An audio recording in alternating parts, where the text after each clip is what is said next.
Puno me puta pita, a šta na sudu pričaju, ali se šta za tatu doznala.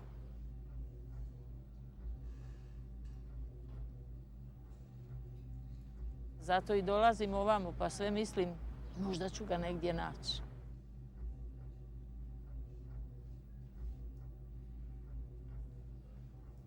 Ali ja se nadam da će ipak pravda pobijediti. Da se ne bi više ta zla događala, da ne bi bilo više ratova.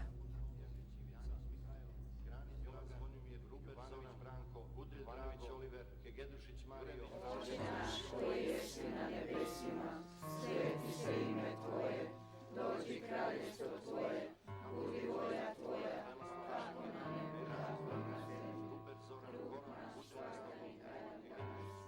20.11. u 9 sati su ga vidjeli da je iznešen iz bolnice.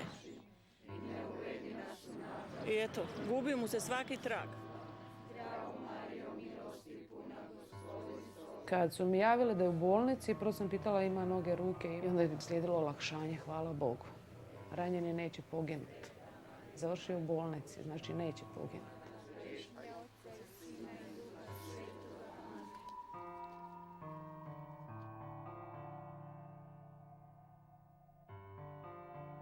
Jedan mi je sin poginuo u Tovarniku 21.9., a drugi mi je nestao iz bolnice.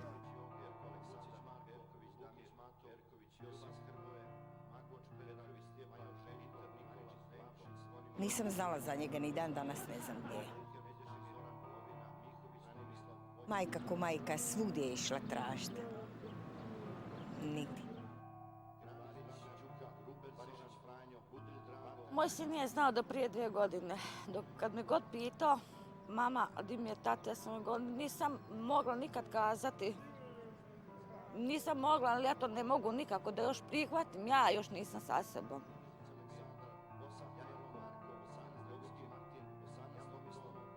Neki tračak nade u meni postoji.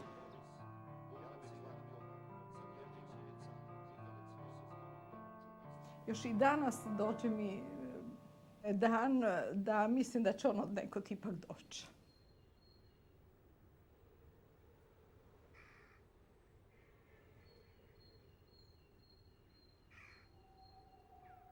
Stalno se pitam, pa zašto je to moralo biti? Kad je meni moja svekrva pričala prošli rat, kad je bio Drugi svjetski, tada joj je ubijena ćerka od 18 godina, muž 42 godine, djever 30 i jetrva i dijete u rukama od 10 mjeseci. Ja nju gledam i mislim, ja to ne bi preživjela, ja bi umrla. Evo mene, ja sam još živa, a isto to sam doživjela.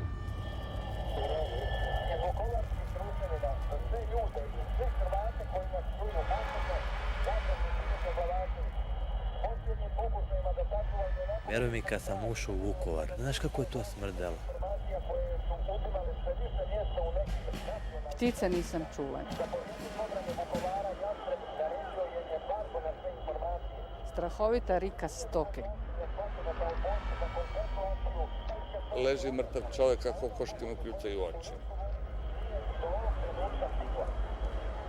Oni nisu bili u raspadanju, ali se ipak širio jako neugodan miris i zadah i te životinje koje su odale svud naokolo. Kako čovjek završava svoj život, kako kidaju one životinje. Piletinu nisam mogla da smislim više. Bio dosta pojeden od svinja koje su tamo hodale. Pored nekog leša ili pored neke crkotine. Kaže, brate, ovo smrdi. A Hrvatska je dala novo obećanje Vukovaru da će mu pomoći. Pitanje je kada. O divni moj, Vukovaru ti, u tebi ljeto je zimlje, u tebi su moji svi. Do rata ja čak nisam nikad razmišljala toliko puno o tom šta je sve Vukovar imao, šta je sve nudio i kako smo mi uopće lijepo živjeli. Ja sam živjela u jednoj ulici i mi smo tu bili kao jedna obitelj. U neko predvečeri bi svi izišli na ulicu, neko bi kosio travu, neko zalivo. Dunav je vjerno uz tebe, Sjećam se svog sela i dijelova grada, osjetio se nekakav pozitivan duh. Živjelo se jako lijepo, jako lagodno.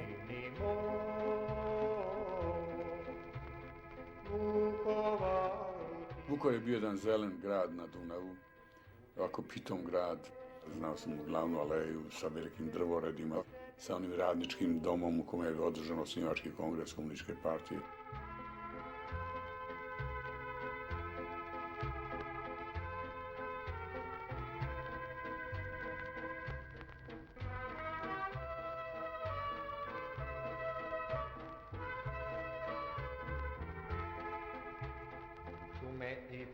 I ono što je bilo vrlo lepo, bilo je tu dosta i mešovitih brakova. Srpski momci su uzimali Hrvatice devojke i obratno Hrvati uzimali su srpske devojke. Nisam uopće pitala ko je Srbin, ko je Hrvat. Ni moj sin nije znao. Što je imao prijatelja, sve su bili pretežno Srbi. Na krsne slave i svugdje sam išla u Borovo selo. Mi smo imali prijatelje i prijatelja, sve pravoslavci. Nikad nisam nikog mrazila. Mi jesmo bili svjesni, znali smo ko je Srbin i Hrvat. Međutim, nismo bili opterećeni tim. Prije bih rekla da je bilo vjernik, nevjernik. I nije bilo uopšte znakova da će to jednoga dana da pukne, ali to se upravo dogodilo.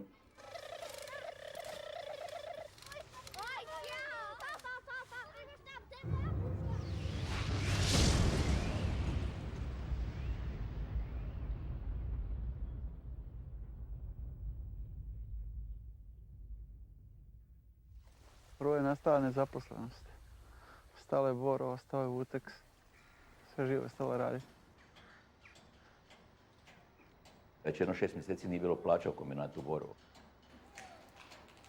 Nigdje se nije primijetilo da se dijele Hrvati i Srbi, nego se bori za plaću. Kad krene koliko ćete poslati kući na čekanje, onda tad ste morali prvi puta razmišljati koliko ćete poslati Srba, koliko ćete poslati Hrvata. A onda kada sam vidio prve granate koje su pogodile kombinat Borovo, od čega smo mi svi skupa živjeli, meni je bilo potpuno jasno da će tu biti rat, ali da nije interes zauzeti područje i tu živjeti, nego je interes otjerati Jugoslaviju u stečaj. Počinju lagano podjele, ali to su za mene bile nekakve igre. Više kroz šalu, recimo, moj brat je imao prijatelja koji je bio Srbin. On i taj njegov prijatelj su razgovarali, potegle su pitanje šta će biti. Ovo što se danas događa sa srpskim narodom u Hrvatskoj, u stvari je pobuna srpskog naroda.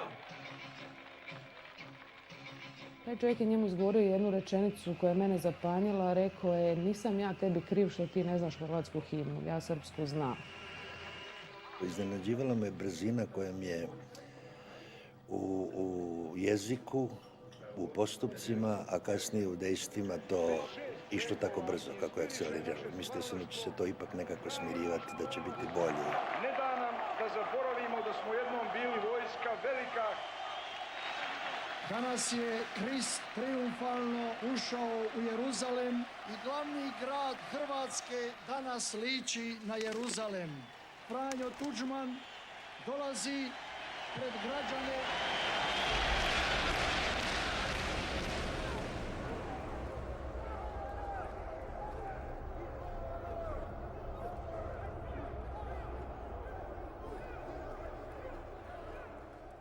Bilo je svima nama jasno da je došlo vrijeme promjena.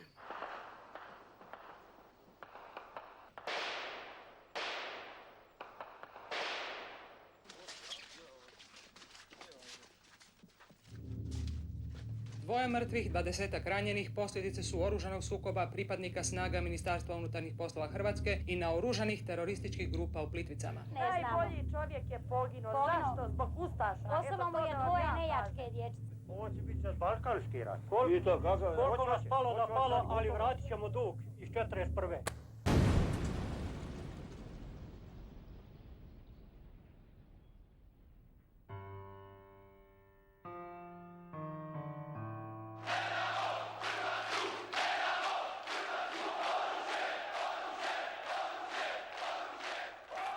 Srbija! Počele su se događati neki mitinzi, počeli smo saznavati da dolaze neki ljudi iz Srbije, da donose nekakvo oružje u Borovo Selo. Srpstvo je u samim koljenima ugroženo. Ustaške horde atakuju na srpska sela, na srpske žene i decu. Vi, svi pripadnici sekretarijata Haškog tribunala, možete samo da prihvatite da mi popušite kurac. Jebem vam majku svima, počevši od Hansa Holciusa pa nadalje. U to vreme ja jesam bio član Srpsko-četničkog pokreta i ne mogu kare drugi naziv kad je tako, ja sam ponosan kao što sam srpski četnički vojvoda.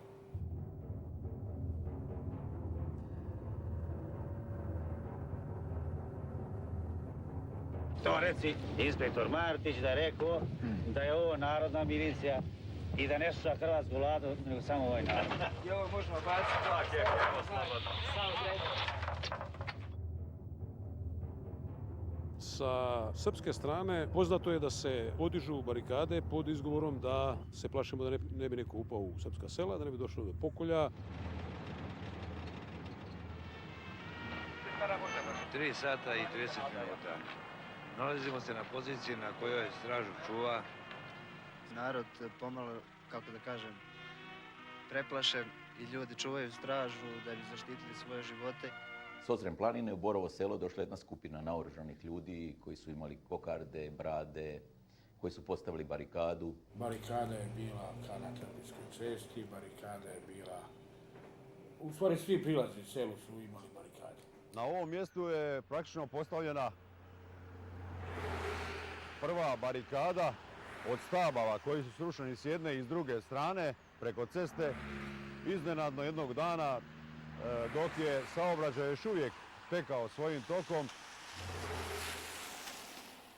Pa moj muž išao iz Osijeka, došao je do Trpinje i nije mogao proći. I on je, samo što je on stari šofer, on je znao kud će skrenuti, našao je put i skrenio je tamo za Nuštar i prošao je. Tako iz Borova Sela isto, nije se moglo ni tamo ni nazad. To je nevjerojatno bilo da najedanput neko vam više sprečava bilo kakvu komunikaciju, da nisi mogao više ići kud si htio. Recimo kad ideš autobusom za Osijek, ideš preko Bobote i u Bobote te autobus zaustave pravi četnici. Četnici pravi, ne izmišljeni, to sam ja vidjela osobno. Ja se zove Simeunović Bogoljub iz Mačvanske Mitrovice, zvani Vojvoda od Mačva. Nisam ni znao da postoji Borovo naselje, ja sam čuo za Borovo kao Marko Cipela i znao sam da je to sastavni deo Vukovara, nisam imao pojma za Borovo Selo. No, moj brat, moja sestrična su u 5. mjesecu uletili u Borovo Selo i naišli su na zasjedu. Izišli su iz nje. Ali kad su došli i kad su nama rekli da su vidjeli tamo 300 ljudi koji su naoružani do zuba sa nekakvim bradama, mi smo mislili da su pola toga izmislili i ispostavilo se da nisu izmislili. Ja sam vozio kvasac za vukovarsku pekaru. Kad sam došao na ulazu u Trpinju, iz žbunja su iskočili mladi dečki, jedno 20 godina, brada. Kad im prije narasla nije mi jasno uopće, ja sam zaprepašćen bio. Puška je bila uperena u mene i to je bilo dovoljno za jedno pola sata maltretaže. I onda su počeli se naoružavati na lokalnoj razini ti Srbi i nisu nam puštali promet. Onda smo mi uzvratili s barikadama s druge strane. To je onda definitivno izgledalo da se pripremaju opasne stvari i kod nas. U zraku se osjećao rat.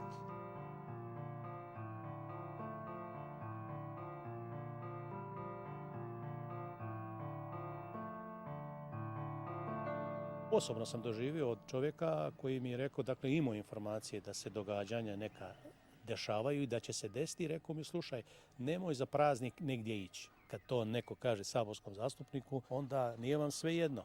Nije rekao gdje, nego je rekao da će se desiti na području grada nemili događaj.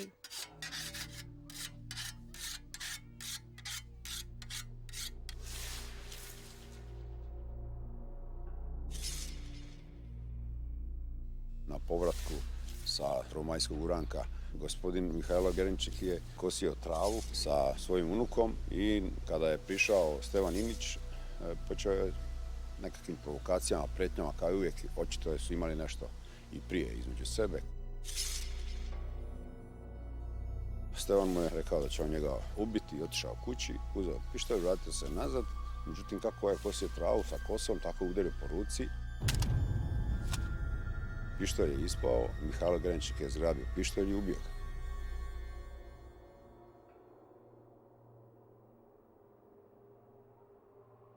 Dan nakon ubojstva u Prišadinu desilo se i drugo ubojstvo ovdje.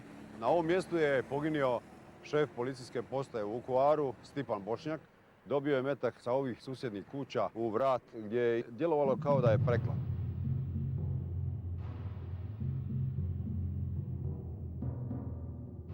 Redarstvenici su došli prije 12.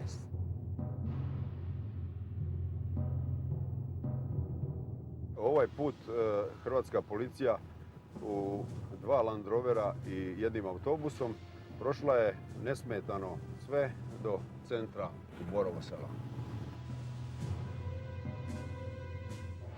Ništa nije ukazivalo da će se desiti nešto tragično. Vrlo, vrlo tragično. To su ipak bili mladi policajci, djelomice i nespremni na ovakve stvari. Oni su poslani na vježbu gađanja. Oni nisu bili svjesni da idu za to. Ja sam reagirao i rekao sam, sada lijepo, brzo blokirajte prema Trpinji ulaz i prema Petrovcima, jer jednostavno, ja kažem, ti će ljudi nastradati. Po meni je to idiotizam u po dana, u 12 sati, doletiti u centar sela, izaći iz auta i otvoriti vatru. Preko puta mjesne zajednice otvorile su se kapije, otvorili su se prozori na kućama, izvirile cijevi, izraelska gnijezda i to je bio urnebes.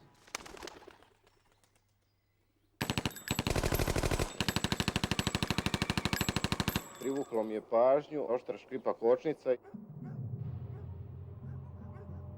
Pošto sam čuo pucnjavu, istrčao sam napolje, vidim ko puca i dobio sam u nogu.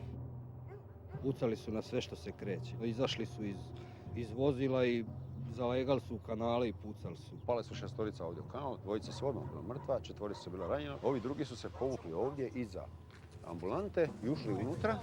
Ajde ovamo. Briši ovdje u dvorište.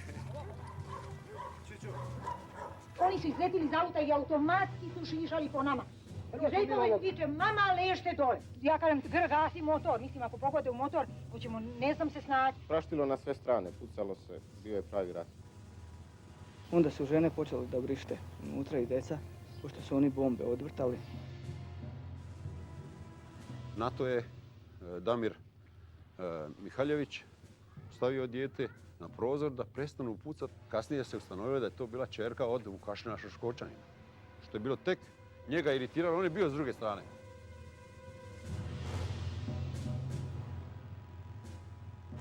Puna škola dece je bila, mi smo jednostavno išli u selo da izvučemo tu decu iz škole, da ju odbranimo nekako. Putom je doktorca izvetla napolje i vriskala je i sestre i kažu nemojte molim vas momci, nemojte molim vas pucat u narod. Čekali su i oni koji i mi, što smo bili unutra, da dođe ta vojska, da spasu i njih, a da spasu i nas.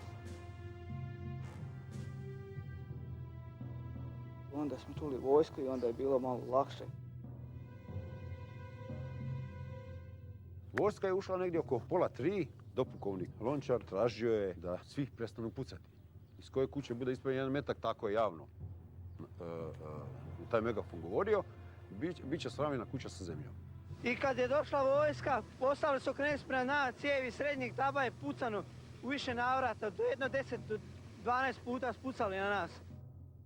Tada je Šoškočanin postao jedan uvjet dopukovniku Lončaru. Hoće on da vidi na sred ceste da se sastane Darko Mihaljević i Šoškočanin, face to face. Tražio Darka da skine kacigu sa glave, da ga dobro vidi, da vidi tog ustašu koji je došao na srpsku zemlju. Vraćao sam se iz Osijeka i javljeno mi je odmah riječima izginuše Vinkovčani. Kaže, poginuo je Stipa Bošnjak, kojeg sam ja znao, zapovjednik specijalne postrojbe tamo. I veli, radio će javiti 8, ali ja ću ti reći istinu, 12 ih je poginulo. Mislim da je doktor Klarić ušao sa 2 ekipe da pokupi mrtve i ranjene. Od preka su tražili da donesu te ranjene. Tamo su ih šutali, udarali. Ljekari su na razne načine pokušavali izbjeći ono najgore.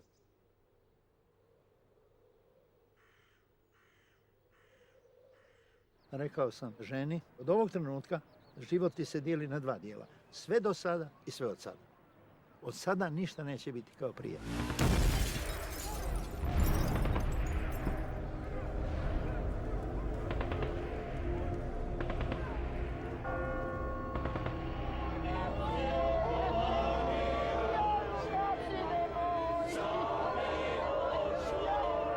Gospodin Šiškočanin nazvao je mene, 2,5-3 sata smo pričali.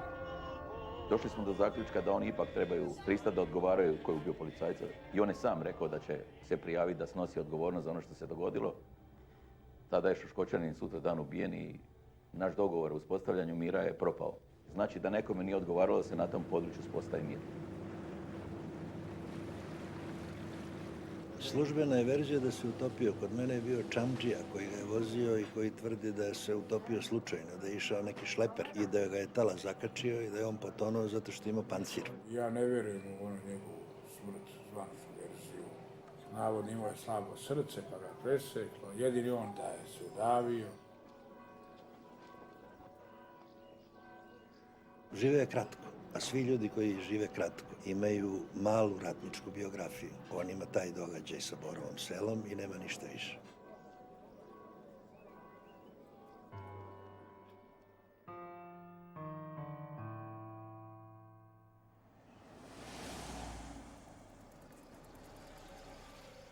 Kad se to dogodilo u Borovu selu s ljudima s kojima se do jučer živio, radio, išao u školu s njima, družio se, da se više dalje moglo očekivati. To je bio, ja bih ga nazvao jedan mali pakao. Tu je bilo već vaganje tko je Srbin, tko je Hrvat. Borovčanka sam, Srpkinja sam, penzionerka sam, a nismo dobili danas penziju. Zašto? Daju, Hrvatima daju, Srbima ne daju. Hrvatima daju da se najedu i napiju, da mogu nas da ubijaju i da naše kuće pljačkaju i da ruše naše kuće. Počinju pretnje Srbima, otpuštenja sa posla. Prva lete u zrak predstavništva beogradskih novinskih kuća. Uglavnom srpske kuće, srpski lokali, svaku noć po jedan ili dva dizani u zrak, minirani. Meni nikad niko nije pretio telefonom, ali je moj i bratov lokal u Donjem gradu prvi otišao u zrak. Tu istu noć ispred radnje bacili su mi bombu. Jutros u 4 sata izvršili drugi napad, bacili bombu u radnju. Mog su sina kuću svu izarali, pokrali ono što steli. Tako da smo svake noći praktično iščekivali da će se to nama desiti, da ćemo mi biti sljedeći. Letile su mnoge kuće, i srpske i hrvatske. To se obično dešavalo noć. Sad! Ajde!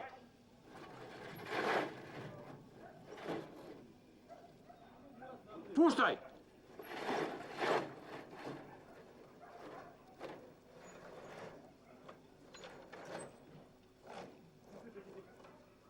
Jesu dolazile vijesti da je ovaj kafić ili onaj odletio u zrak, ali oni stalno zaboravljaju spomenuti da su oni masakrirali u Borovu 12 policajaca. Dizanje kafića u zrak je bila reakcija. Čim je nastupio raspust, Srbi su masovno prebacili svoju djecu kod familije, da li u Bosnu, da li u Srbiju, Crnu Goru, jer ovdje nije više bilo sigurno živjeti. Dunav je na nesreću jedini siguran pravac kojim se može doći neometano i bezbedno, ako je i ovo bezbedno, iz Vojvodine, odnosno Srbije, u Borovo selo. Ovim čamcima se prebacuju žene i deca u susedne vojvođanske opštine. Pogledate sliku na televiziji, jedno vidite skakanje u vodu, u čamce, preko Dunava bježanje. Koji razlog? Idu ustaše i ćelija. Stvarno ne znam razlog, jer dokle god sam ja bio tamo, niko nijedno srpsko selo nije napao. Nismo ni s čim imali, da smo imali volju, nismo imali s čim. Panika, u autobuse već čekaju preko organizirano s druge strane ljudi koji će prihvatiti. Dakle, svjesno, planirano se to radilo, ali i s obje strane.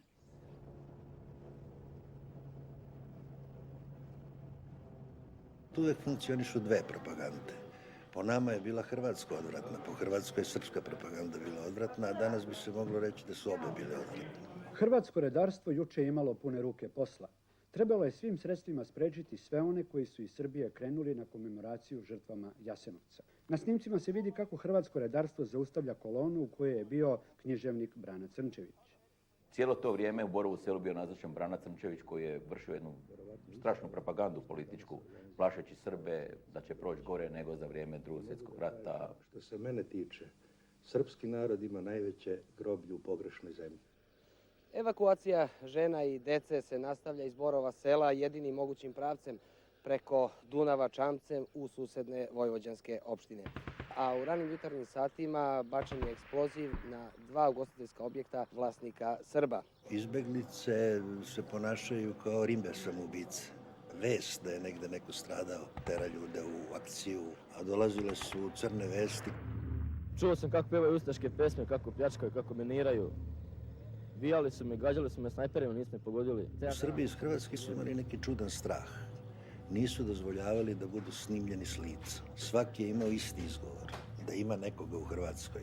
Želite se slikati? Ne, bojim se za svoj život, da ne bi vidjeli na televiziji. Situacija odjednom preko noći postaje jako napeta. Ne smije se nikud izaći iz sela, ne smije se nikud kretati. U tvornicu zabranjen nam je pristup. Otkaze smo dobili. Da smo se ranije sreli, bilo bi drugčije sve. Počela jedna migracija dok je radila skela ovdje na Dunavu.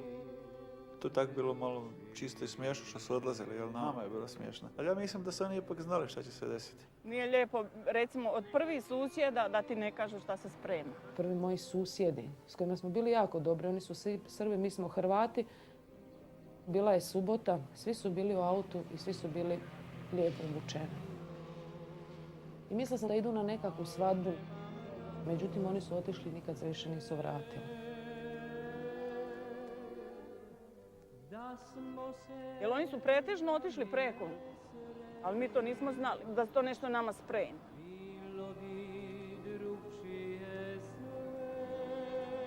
Ako su znali šta se sprema, oni su trebali doći nama reći. Idite, dogodit će se zlo.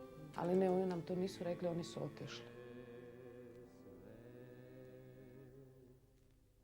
Početkom 6. mjeseca idu već naše kolegice koje su bile Srpkinje, otišle sa obiteljima. Ja mislim da su bile u pravu, jer da ja sad mogu birati, ja bi sigurno sklonila svoju obitelj.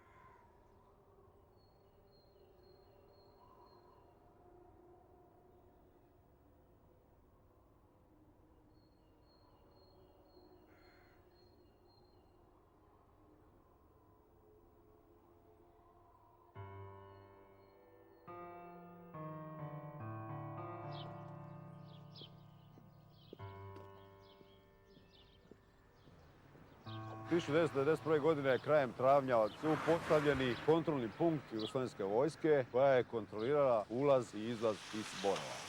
Mislio sam da u biti sve će se to srediti i neće biti nekih bitnih problema.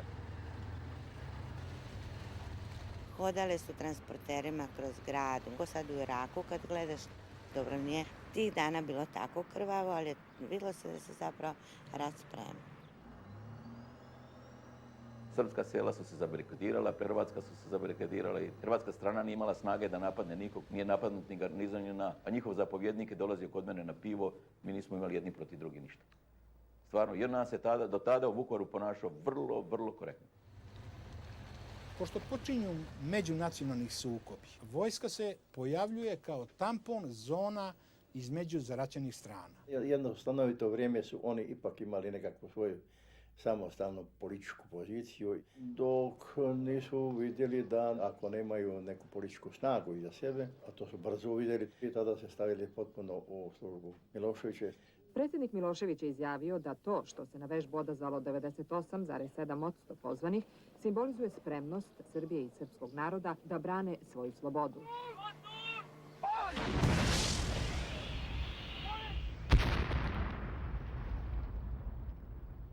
Ja sam mislila da će se to ipak riješiti na razini razgovora i da neće otići toliko daleko. Počinje ilegalno naoružavanje Srba u pojedinim krajevima Hrvatske. Nisam se naoružao oružjem iz Srbije, nije mi čak niko ni nudio. Jednostavno sam sjeo u kolo, otišao u Beč, kupio 2 berete za mene i za brata. Bilo je ljudi koji su od mene tražili bestrzajne topove, pa sam ja rekao da to ipak moraju tražiti na drugoj strani i od vojske, od policije, od ko zna koga, ali od mene ne. Oružje je stizalo. Vidjelo se da penzionisani oficiri obezbeđivali oružje, vidi se iz magacina jer je još bilo konzervirano. Već 90. se znalo i bilo je dokumentirano da se oružje nabavilo i to prvo u Borovo Selo preko Bogujeva. To više tada nije bila tajna. Prvo oružje koje sam ja u jednoj većoj količini nabavio, to je bilo iz jednog vojnog skladišta iz Batajnice. To je 10 kamiona napunili dupkom puni. To se platilo zaplanjenim srebrom i zlata iz Osječkog županijskog suda. I dijelilo se. Vukovaru su dali 100, Osijeku su dali 900, Vinkovcima 700. I odmah zadužili kao pričuvni sastav Hrvatske policije. Registrirali 30 metaka, tako da niko ne može upotrebiti metak, a da za to ne odgovara. Po naređenju predsjednika Republike Hrvatske formiramo nenaoružane odrede. Ništa tu više nije tajna. Nema više tajne uopće. Znači mi formiramo nenaoružane odrede, organiziramo se kao da će sutra biti rat. Što se tiče oružja, oružja sad ima.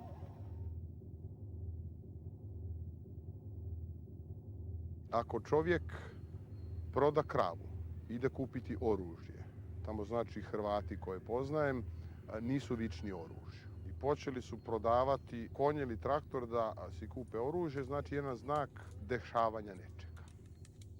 Tako sam i ja imao jednu vezu u Bosni i od jednog Srbina iz šume čupali smo to iz zakopane oružje i kupovao od njega za 5, 6, 10 tisuća maraka HC, koliko je imalo novaca. Pa smo onda u, recimo, limenkama od piva i Coca-Cola pravili bombe, budu li nam bile potrebne. Međutim, sve to bilo apsolutno zaista malo za ono šta je već se naslučivalo će se desiti.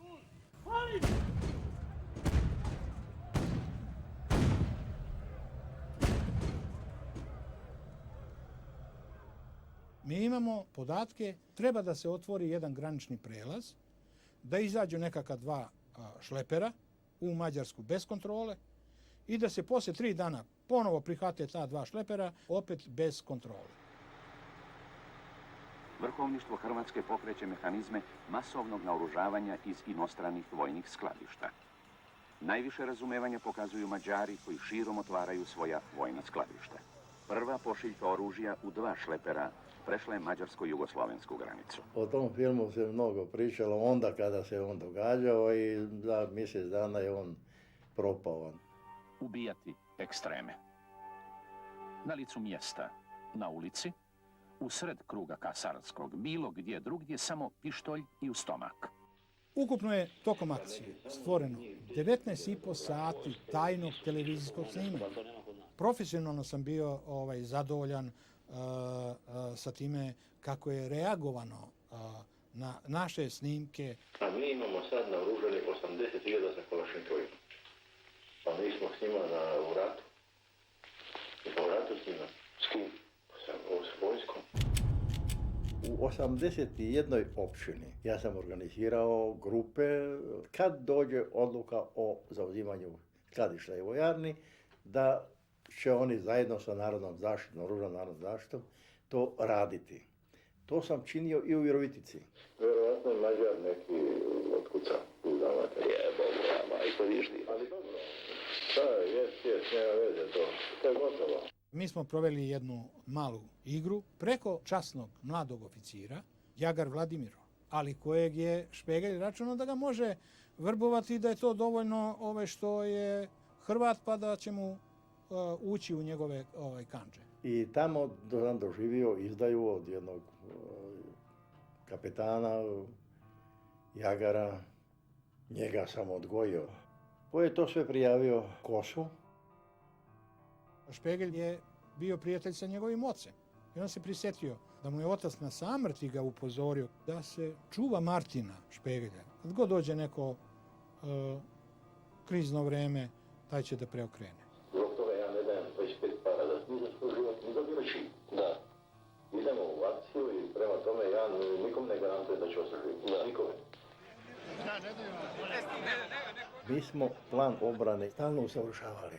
U tom planu je bio predviđeno i formiranje Hrvatske vojske. Nismo mogli tako da ju nazovemo, nije dao predsjednik Tuđman. Onda smo formirali zbor Narodne garde.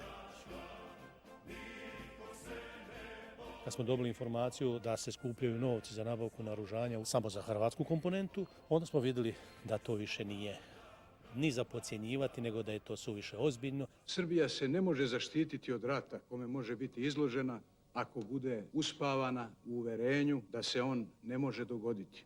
Nema druga, ni onima nasuprot nama, ni nama, nego da razgovaramo i tražimo rješenje. Bio sam u Karađorđevu. Mislim sam vidio 3 puta u Karađorđevu. Doslovce nijedan od nas nije prišao bliže Miloševiću niti predsjedniku. Oni su išli 50-60 metara ispred. Kasnije više su sami šetali, njih niko nije pratio.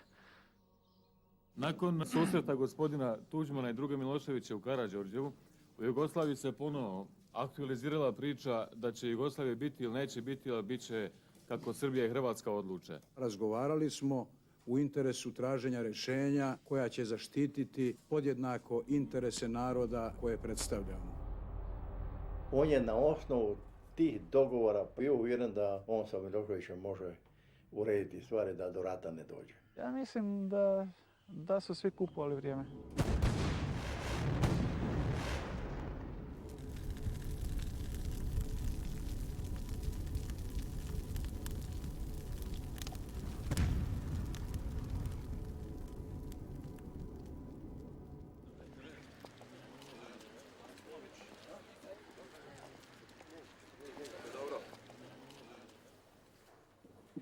Ja sam imenovan sekretarom Sekretarijata Narodne obrane. Najmoćnija osoba u gradu je bio Tomislav Merčep. Bio je sekretar Sekretarijata za narodnu obranu i prvi organizator obrane Vukovara. Pripremio je grad za dugački rat. Dobili smo naređenje da pobiramo još najbolje ljude koje ćemo prijaviti za služenje Ministarstva unutrašnjih poslova. To smo već po ograncima dali, to već znate kako ide. On je okupio oko sebe ljude. Znate, nije lako okupiti. Čovjek mora imati nešto u sebi da ga neko slijedi. Imao je osobitu ekipu ljudi koji su mu bili vjerni i bi napravili bilo šta za njega. Tu oko njega sam video pripadnike zbora Narodne garde i mogu da kažem da su oni više posjećali na tako neku rulju. Ovo područje je eklatantni primjer lopovluka, dogovorenog rata i pokvarenosti političara. Merčep je sam sebe precijenio i onda i sada.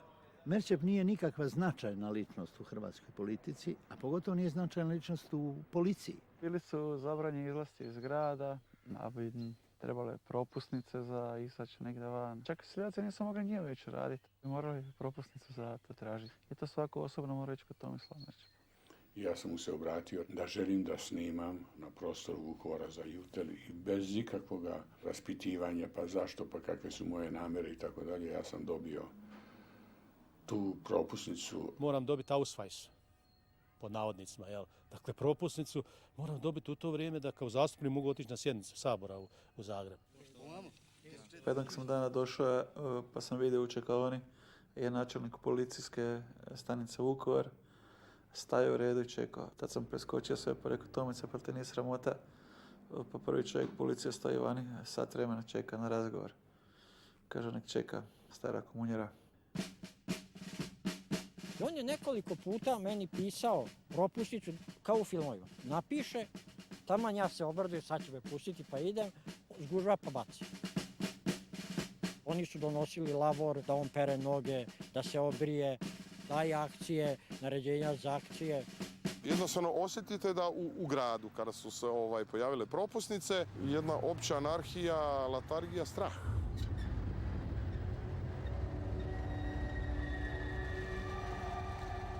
Čovjek je otišao, stao u red, dobio propusnicu, nema ga kući. I tako to kreće. Plač, suze, zapomaganje. Nije joj se vratio muž, nije joj se vratio sin. I na taj način dođete do informacije da ima onoga i najcrnjeg i najgore što se dešava. Sada nek pribilježi osobu koja je sumnjivog karaktera, našli se ovdje. Samo ga pribilježite imenom i prezimenom i predaćete nama. I on ide s nama, nema nikakvih problema. U gradu je patrolirala policija, patrolirala je garda, no išle su i dvojke, trojke, četvorke pripadnika JNA. U predvečerje vi imate automobile bez registarskih oznaka. Teško je optužiti jednu ili drugu stranu pri odvoženju ljudi, koji su ljudi odvodili ljude. Počinju ubistva u Vukovaru, u Osijeku, u Sisku, u Gospiću. Ovdje su se nalazili ljudi, recimo zapali bi tu u Dunavcu. Glavni patolog je bio Zdravko Tomašević, doktor srpske nacionalnosti, koji je vršio obdukcije. Ja sam inzistirao na tome da on to vrši jer sam znao da će se poslije za svakog čovjeka vršiti istraga i da će se znati. 126 točno elaborata je bilo. I doživio sam da je moj glavni tehničar, Sava Damjanović, odveden u 12:15 sa radnog mjesta. Na njegovu nesreću njega je odveo Zbor narodne garde, nije policija. Ja sam Smiljana Damjanović, supruga Save Damjanovića, nestaloga 1991. godine. Moj suprug je radio u Vukovarskoj bolnici na odjelu psihijatrije. U toku njegovog radnog vremena na njegov posao su došle nepoznate uniformisane osobe i odvele ga u nepoznatom pravcu. Nije bio je ekstrem i jedini razlog može da bude samo što je bio Srbin. U teritorijalnoj odbrani u policiji smo ga tražili, nigde nije bilo povratne informacije ni za njih ni za mene. Ni onda, tako ni danas. Moj suprug se zove Mladen Mrkić. Bio direktor kooperacije u Vupiku, 53 godine. Išao je sa posla. Kada je došao pred zgradu, dočekala su ga dvoja kola bez registracije i dosta dugo su s njom vodili razgovor jer on nije prihvatio da ide sa njima. I na kraju je ušao, kruh i mlijeko je ostavio na bankini, to mi je bio znak, i otišao prema teritorijalnoj odbrani i od tada nikad ništa nisam doznala. Kad je nestao Mrkić Mladen, kad je njegova gospođa došla kod mene, tad sam sa načelnikom policije razgovarao. Ja sam počeo vršiti istragu oko gospodina Mrkića i daleko sam bio zagazio. Onda sam nazvala gospodina Tuđmana. On je mene najprije pitao, čujte, otkud vi znate moj broj telefona? Ja kažem, to vam sigurno nikad neću reći. I ja sam mu ispričala kako je teritorijalna odbrana puna zenga i da su u Vukovaru hapse Srbi. I on je onako kao bio iznenađen i rekao ostanite na liniji. I onda me spojio sa gospodinom Vekićem i on je meni obećao da će moj muž u toku dana biti pušten. Ni do danas nemam nikakvih vijesti. Merčep je draga pričalica, kako kome draga, je li? Meni je, on je za mene benigna osoba. Tu je sad problem. Kad čovjek počne konzumirati dio ovlasti koje nema. I onda u stvari postaje destruktivan. Smeta svima.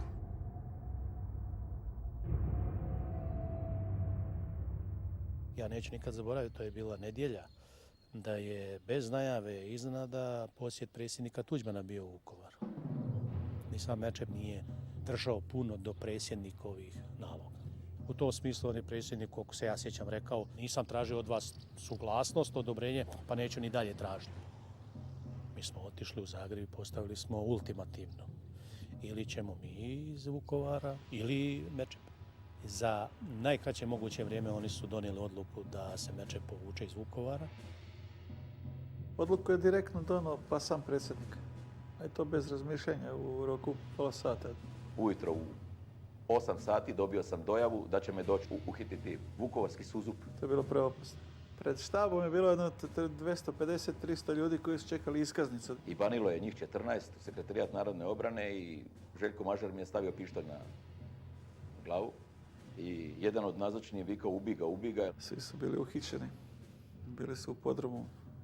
Da bi nakon 3 sata već došla druga depeša, pušta ih van. U međuvremenu je nazvao Ferdinand Jukić Josipa Manolića. Josip Manolić je rekao, ako niste ubili, sad ga pustite. Tomica je se pokupio drugi dan i on je otišao za Zagreb. Znate svi da dok sam ja ovdje bio nije došlo do rata. Nije došlo samo mojom zaslugom. Nije došlo do zauzimanja ovog područja samo mojom zaslugom. Jer su me ljudi volili i poznavali na ovom području.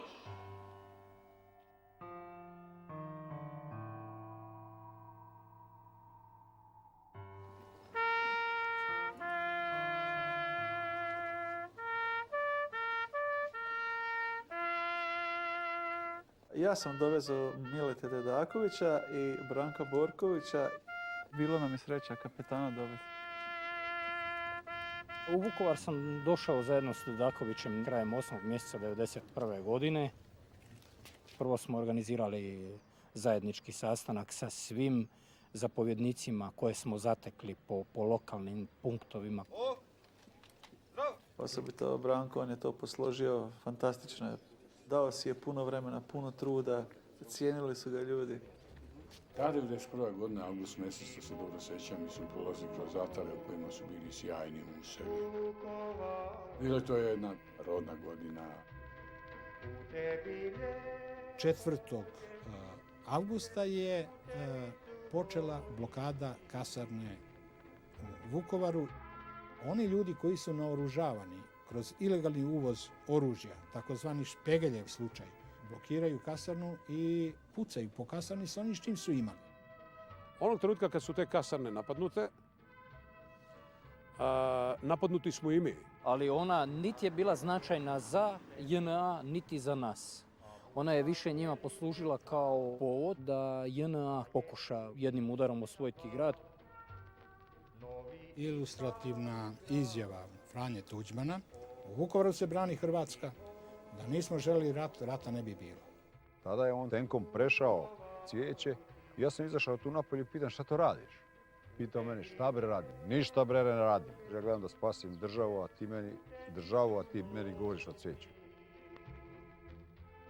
14. septembra u 17 časova stigla je depeša iz Vukovara da se garnizon nalazi 20 dana u blokadi, da su utrošili zadnje rezerve hrane i vode, da imaju mrtvih koje ne mogu da pokopaju, nego ih drže umotane u čaršave na stolovima po kancelarijama. General Kadijević je zadrhtao admiralu Brovetu, naredio da nazove Zagreb, da ukoliko Tuđman odmah ne bude deblokirao kasarnu u Vukovaru, imaće veliki rat. Danas poslijepodne na delu autoputa Bratstvo jedinstvo kroz Beograd uočen je veći pokret oklopno-transportnih jedinica Jugoslovenske narodne armije. Duž autoputa okupljeni Beograđani odpozdravljali su jedinicama koje su u okviru strategijskog pregrupisavanja napustile glavni grad. Definitivno mi je jasno bilo sve dnevne krajem 8. mjeseca pa da je Vukovar gotov, da je izgorio. Tada su se već kasno upalile svima lampice šta će se dešavati. Ne znam kako je došlo, čije je to maslo, ne znam. Ali to su ti sve drugi naštimali. Nismo ni mi to, ni komšije naše, već to je sve neko drugi naštimali. Kad tenkovi kreću i onda narod baca cveće i pojavljuje se na prozorima. Malo je ljudi koji su slutili da to može da bude zlo. Oni su mislili da idu da oslobode Vukovar.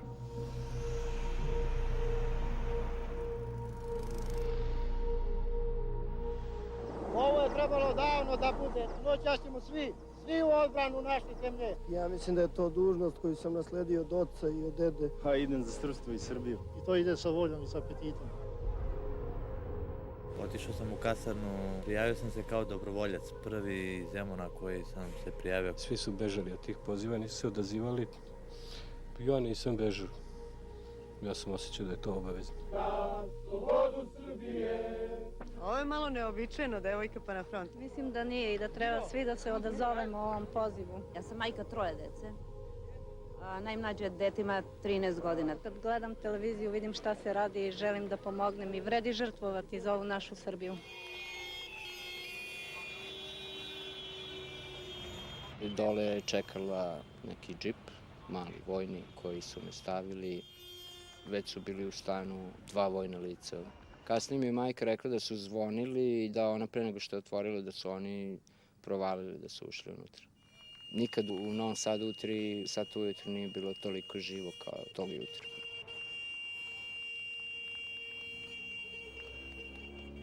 Stigla je naredba, hitno kaže, mora se kreće na front. To je bila vojna vežba, tako se tretiralo. Ja se tu pravi jedna žestoka pijanka i krećemo.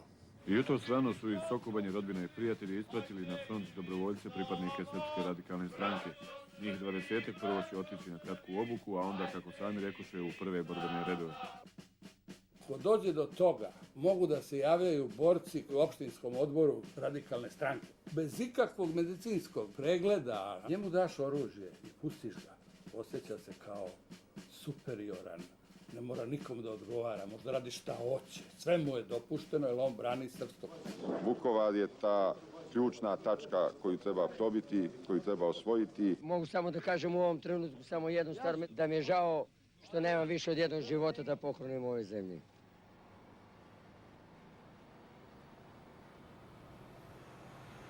Došli su vojni autobusi, krenuli smo. Ide cela mašinerija, tenkovi, transporteri, prolaziš svuda kroz ova mesta.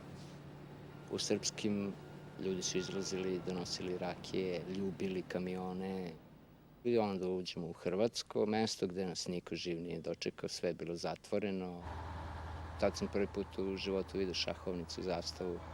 I svi su uglavnom počeli odmah da pričaju o tome kako bi u stvari bilo najpametnije da iskoči iz bilo kog tog kamiona.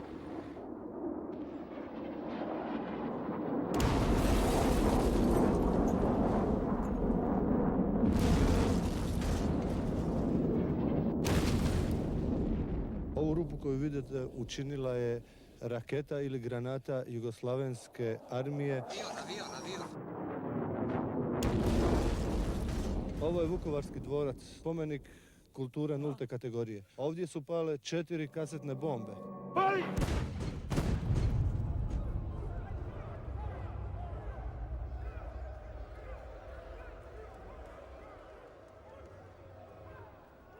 Malo je gardista ovdje, malo je snaga obrane, svi su na položajima jer se nikad ne zna hoće li neprijatelj ponovo udariti. Mi smo bili ovdje ispod 1000 naoružanih ljudi po mom dolasku u grad. A do kraja 9. mjeseca uz pomoć ljudi koji su došli, mi smo narasli na nekih 1800 ljudi pod oružjem. Velik dio naših hrabrih momaka iz Narodne garde izašao je van, dok granate još uvijek padaju po Vukovaru. Ovo je samo put koji jedan narod mora proći ako hoće biti svoj, na svom. U odnosu na neko brojno stanje, oni su se izuzetno borili. Mi smo maltene išli bez nekog cilja. Šta je bio cilj? Napada na Vukovar, polazak, Osijek, nazad, na improvizacija rata, neuspjela.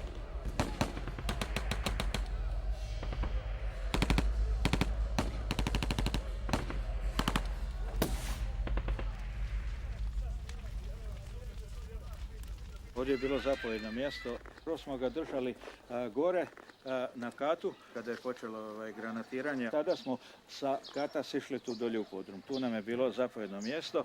Nije da nemaš uniforme, ali... Niko od nas nije imao vojne obrazne. To smo bili obični ljudi, većinom stanovnici ovog mjesnog odbora.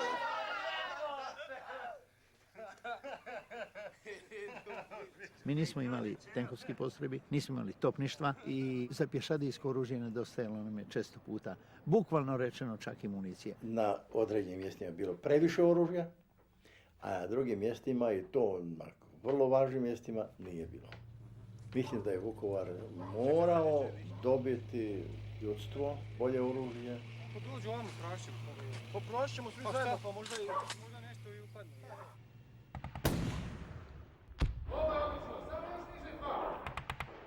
Ovaj dio nikada za vrijeme rata nije pao ni jedan jedini milimetar. Bio je tu na dan nekad i 2 napada. Pokušavali su ući, uvijek su bili vraćeni. Evo sada ćemo pokušati da se približimo liniji dodira između ustaških snaga i pripadnika JNA. Ovdje se nalazi jako mitraljevsko gnezdo ustaških snaga. To je ta kuća, odakle su oni. Unutar su u bunkeru. Od četničkih granata se niko ne boji. Moral je bitan, ovo je hrvatska zemlja, četnici znaju gdje im je mjesto.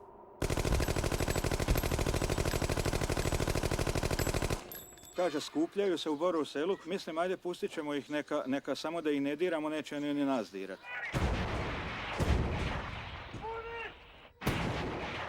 A onda sam drugi puta shvatio da je bolje da ih se razbije u početku. Pa kad su mi javili da se skupljaju, javim im obacačima tuči tamo koji taj dan nemaš napada.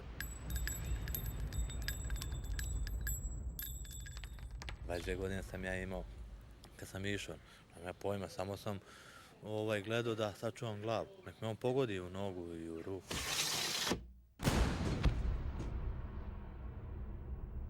Ali mi je bilo žao dece, aktivna vojska, te 17-18 godina. Šta oni znaju? Slušajte, momci, kaže, cilj nam je da oslobodimo Nuštar. To je glavni put ka Vukovaru. Da budemo jasni, bližanije nema. Krajnja hrabrost, krajnja odvažnost. Napuštene linije nema. Znači, Boga nema više. Pješadija ide, ali ne mogu nam ništa. Ajmo se raširiti. Prvo idu tenkovi, granatiraju selo. Ja se naježio.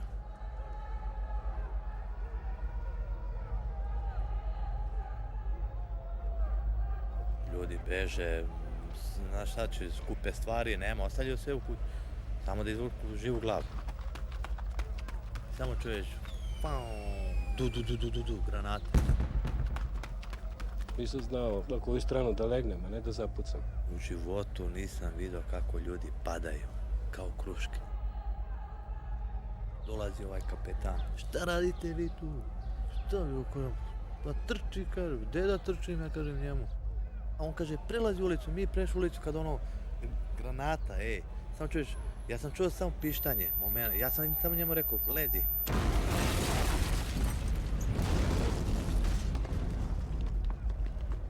Ja, kad to počelo da pišti, sa svih strana sevaju mecica, čuvaj me Bože, ja kažem, šta je ovo?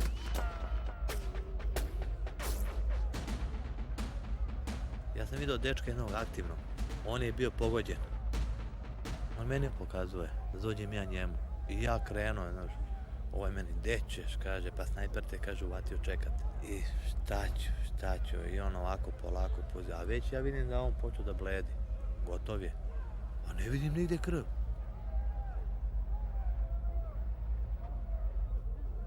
A ja, veruj mi, plačem kao malo dete.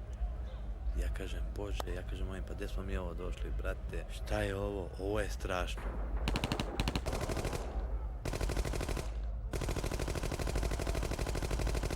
A veruj mi, gladan, žedan, kažem ja ime drugaru, brate, ovo je prodavnica.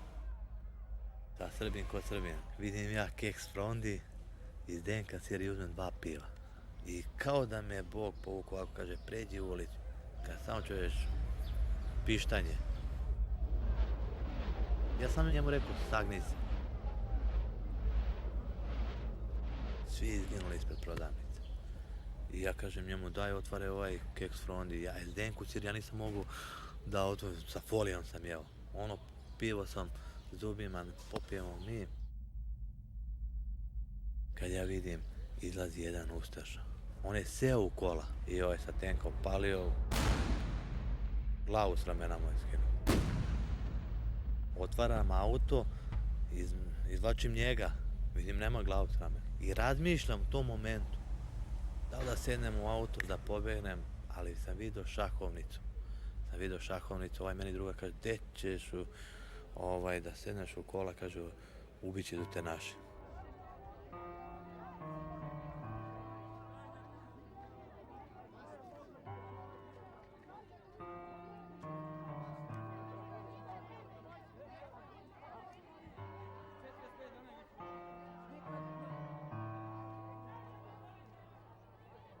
Da deca naša se vrate posle 45 dana. Ali ti idemo svi. Ako nema niko. Svi dole. Dole sa vlasti ako je treba. Da iskinemo sve. I malo pre sam vratio policiju i sad se ne vratio. Jer niti vi možete nešto učiniti sa mnom, niti mogu ja vama nešto reći. Od te grupe, od jedno 200 ljudi koji su se prijavili u dobrovoljce, ostalo je jedno 30 ljudi. Od 47, znaš koliko je nas ostalo? Samo 7 nas je ostalo. Danas je u selu Uzići kraj Užičke Požege sahranjen potporučnik Borko Nikitović, koji je imao samo 23 godine. Borko je poginuo od ustaškog snajperskog metka u Vukovaru u trenutku kada je spašavao svog druga.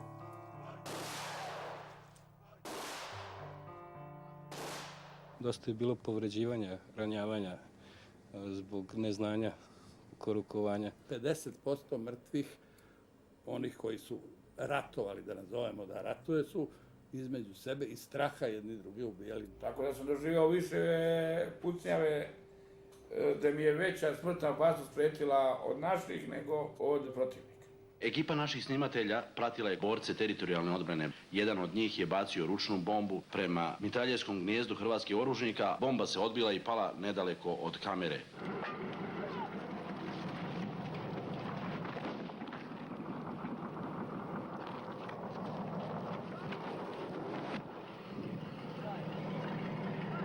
I pored ovog događaja, rat i naše izvještavanje se nastavljaju. S ove tačke mi gađamo komunikaciju tenkovima, ne može niko prođe. Čuješ tenkovi kako radi? Ne budeš pravac dok god možeš ovim putem. Ima razrušan put, ovdje može stići. Ajde, pa ćemo ima da se nemoći. Ajde pravac.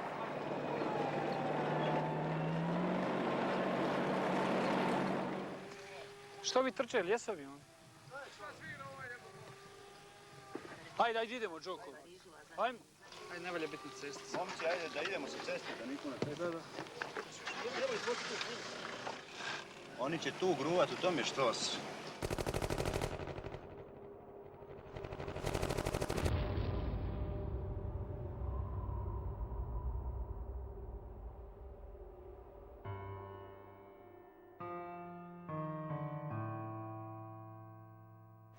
Jelica Dragun iz Vinkovaca poručuje mami u Nijemce da je dobro i da se javi. Mato Ivančić iz Slakovaca neka se javi Crvenom križu ili našoj radio postaji. Anđelko i Marko Tomašević neka se jave ako mogu na telefon broj 20-208. Otac, majka i brat poručuju vladi da su dobro i da se javi baki u Sarajevo.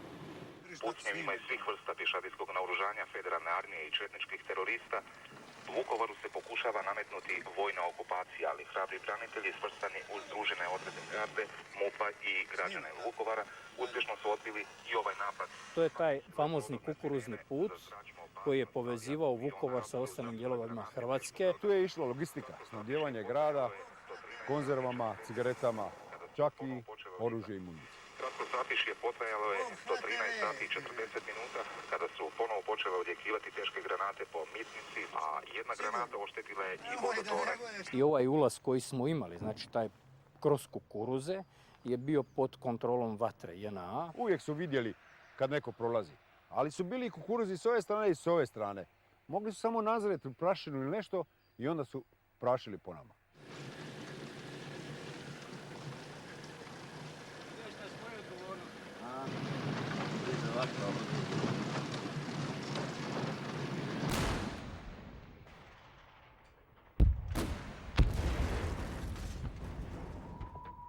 Na samu bolnicu su počeli napade 24.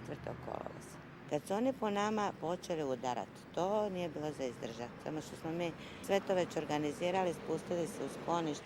Danas bio je najostriji napad na bolnicu iz teškog naoružanja sa lijeve strane Dunava. Pokušavala sam sve moguće da makar vatra prestane, da se prestanu ubijati i ranjavati ljudi, žene, djeca, civili, jer više im ništa ne možemo pružiti.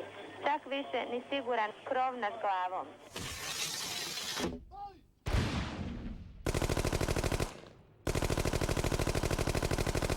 Kada na jedan grad padne 50 granata, onda novine pišu naširoko i tako dalje. Kada na Vukovar padne 2000 granata, mi smatramo da je to miran dan. Mi smo probali to pretvoriti u neke atomske bombe, ovako i onako, otprilike 2 Hirošime. Na samu bolnicu je dnevno padalo 100 do 200 granata svaki dan i avionski bombi svaki dan. Kad je jako bombardovanje iz najtežeg naoružanja, bude po 36 ranjenih i po 4 do 8 mrtvih. To je dnevni prosjek. Kad je miran dan, 16 ranjenih, 2 mrtva. U tom okruženju ostalo 15.000 ljudi u Vukovaru. I Srbi, i Hrvati, i Rusini, i svi mogući. To vam je bilo sve puno ranjenika. To je bilo kao relativno sigurno, zato što je u centru. Tamo na početku ima jedna kirurška dvorana gdje su svi operirani. Na tom stolu je operirano 2500 ranjenika.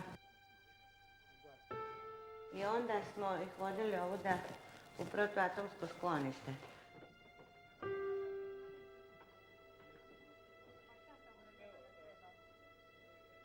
To nam je muzejski prostor sada, to je bila šok soba. Ovdje su spremnici bili za lijekove, ovdje su spremnici sa vodom bili, a ovo nam je bila soba gdje su žene rađale, gdje smo njegovali bebe u inkubatoru, 18 poroda.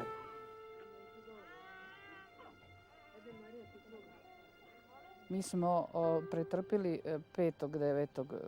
prvo granatiranje doma.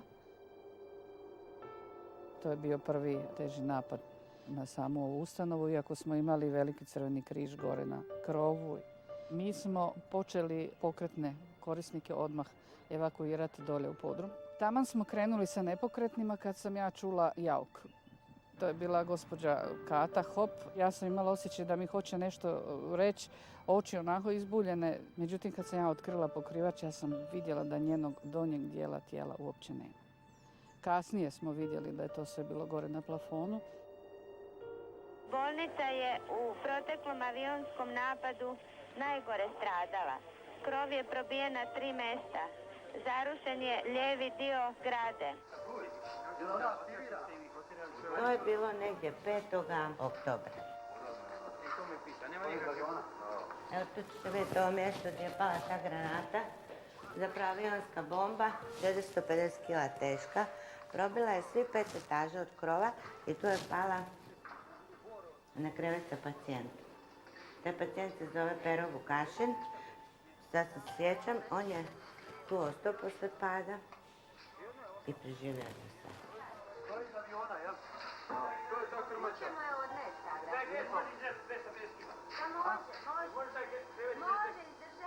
Da je imao glavu na ovu stranu bi bio mrtav, ali je on promenio položaj pa je tu mu bila glava tamo noge. Kad je to palo, njega je digao, on je naskočio na tu bombu. A sestra misle da je to kisik boca, uopće nije se snašao, da smo zvali policiju, pirotehničare, prvo njega skinuli s bombe, pa bombu van. Ulaz, pa prolaz, pa dalje dolje, skroz do podruma. Bomba je prošla, a tu je i ušla. Vi znate i sami da je populacija u domovima takva da su ljudi uglavnom bolesni ne od jedne nego od 5-6 bolesti. U to vrijeme niko od naših korisnika nije bolovao ni od jedne bolesti. Čak nisu ni osnovne lijekove pili. Nikako nisu mogli shvatiti da se rat događa ovdje u bivšoj Jugoslaviji i da vojska bombardira. Ko ne zna, ja sam Veselin Šljivančanin, član užeg dijela operativne komande operativne grupe Jug. Sad! Sad! Svi su smatrali da se Vukovaru mora pomoći. Stožer priprema proboj 13.10. a mislim da je 13. isto krenuo konvoj liječnika bez granica i predsjednik je tom konvoju dao premoćstvo. To je bila katastrofalna greška. Greška za koju se mora odgovarati. Znači on je trebao ići ovom cestom iza mene, znači iz pravca Bogdanovaca, pa direktno u Vukovar. Ja sam odlučio iskrenut ga dolje na donji put. Oni nisu prihvatili naš predlog, rekli su da oni će ići preko sela Bogdanovaca i otišli su, pošto mi ne kontrolišemo tu zonu. Šljivančanin je ovdje doveo hrpu novinara i očekivao je pompezni svečani ulazak u Vukovar kad mu nije uspjela, ja ne znam, je li to on smatrao ratnom varkom ili ščimli, jer onda su naprosto izvršili znači prepad na konvoj.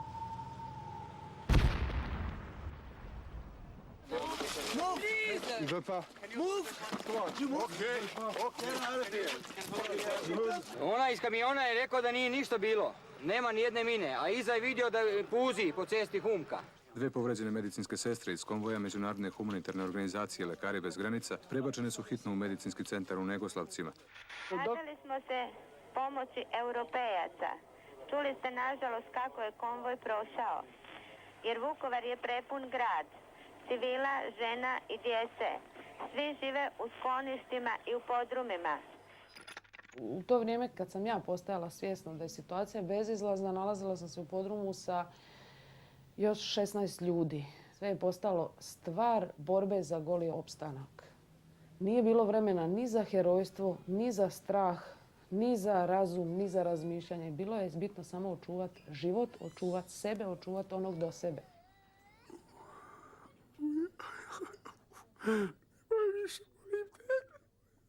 Svega mi je dosta u Božju mater. Života i svega. Je Vukovarski kruševina za sve ljude i sve Hrvate koji nas čuju posebno, javlja se Siniša Glavašević. Optužujem vas za sudjelovanje u masakru nad stanovnicima i braniteljima Vukovara. Optužujem vas, gospodo, za smrt Vukovara. Izvještaj Siniše Glavaševića je sam njegov glas. On je ulivao nekakvu nadu, nekakvu vjeru i u čovjeka i u da će se to sve završiti. Nisam se nadala da će se dogoditi šta se dogodilo. Dok god smo Sinišu slušali. Možda je to nekima izgledalo kao stalni vapaj, međutim dok se nije ušlo u Vukovar, nije nam se vjerovalo o obimu žrtava, zločina i razaranja. Dobro večer Vukovaru i štabu obrane. Dobro večer. Kako izgleda Vukovar? Vukovar je gori nego što je Hirošima i Nagasaki. Kuće su na ulicama, odnosno to su hrpe građevinskog materijala. Kako se može pomoći? Vukovaru mogu pomoći samo Hrvati i Hrvatska. I zato apeliram na svijest i savjest ove Hrvatske i svih Hrvata i na maćehinski odnos hrvatskih vlasti do sada.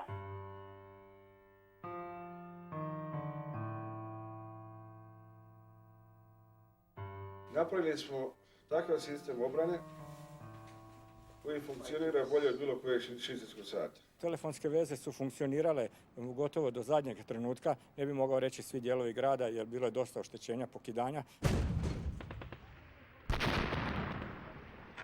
Nalazimo se u Borovu, u fabrici Borova, evo sad ćemo upravo da uđemo, da vidimo gdje su boravile Ustaši i Zenke. Vukovar je svjetliji dan poslije, zato što sam kao ratni zarobljenik iz Dalja 21. doveden ovdje. Morao sam upaliti agregate kako bi vojska izvršila pregled. Oni su u ovoj prostoriji spavali, jeli, vršili fiziološke potrebe, čuvali su naoružanje i drugu vojnu opremu. Dobar dan, druže. Dobar dan. Mađarski kalašnikov. Toga je puno ovdje. To je još jedan. Ovo je rumunski. Tražili smo, dobili smo skice minobacača 82 mm. Evo, ovo je taj dio koji smo mi gradili, koji smo mi izrađivali.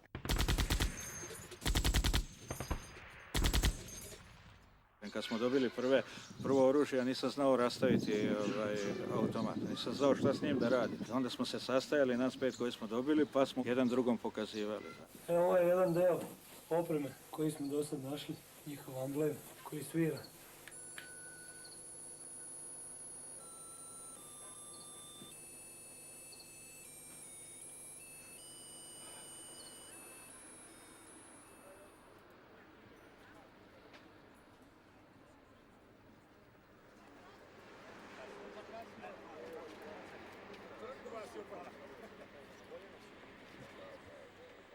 Blago Zadar. Uvijek prisutan u akcijama. Ajde ekipu da malo snimimo. Ajde, dođite tamo. Ajde, Robo. Ajde, imamo zajednicu. Turbo Ustaše, crpine.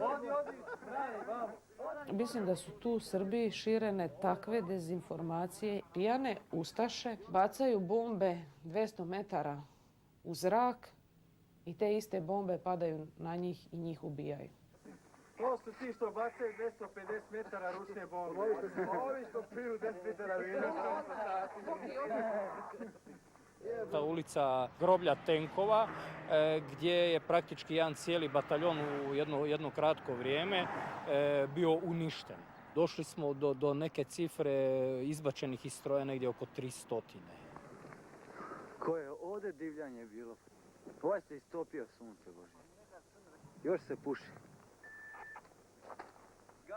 Cigaretu i one su bile u sustavu nagrađivanja kao dodatni motiv. Za dokazano srušeni avion nagrada je bila kutija cigareta, a za tenk, s obzirom na količinu cigareta i broj uništenih tenkova, jedna cigareta. Potraži sa strane rupu, tu sam ga gađao. Jesi ti ovoga kresnio, sam ga ja ovo? Ne. Ja sam jednog od ova dva, sad ne znam kojeg. Taksi ovdje, šleper, da me čuješ prijem. Kruške padaju tamo po planu, ove tamo, jel biju po njima, prijem.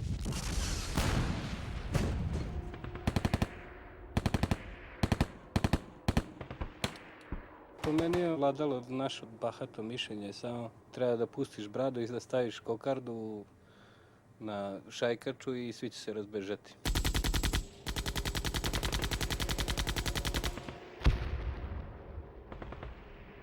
Znaš koji je osjećaj prvi put ubiti?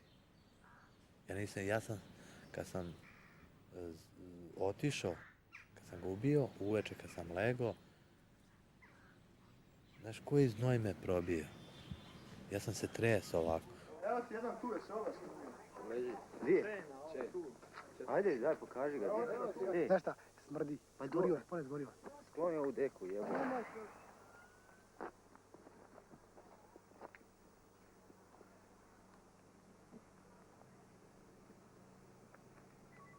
Tu je jedan rezervista. Evo ga, još pun krvi. Taksi, Vukovar, noćas mora pasti, idemo dalje.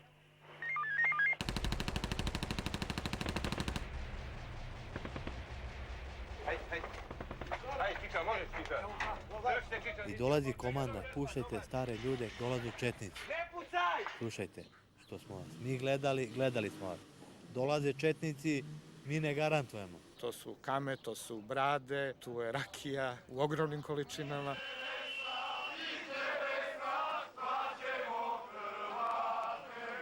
Dakle, mi taj folklor znamo. Vi ne možete zamisliti da u ovo doba netko tako nešto ne pjeva, nego i misli.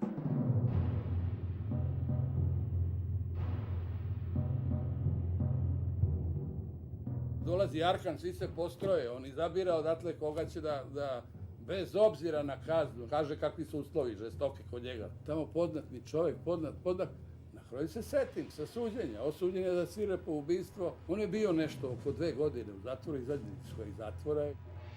I dobio sam snajper, laka rana i odmah sam se vratio na front, tako da nisam ni odsustvovao sa fronta. Arkan je po našim spoznajama lakše ranjen negdje u 10. mjesecu kod prvog pokušaja i upada u naselje Lužac. Ali bila je glavna komanda Jugoslovenske narodne armije. Oni su bili glava kuće.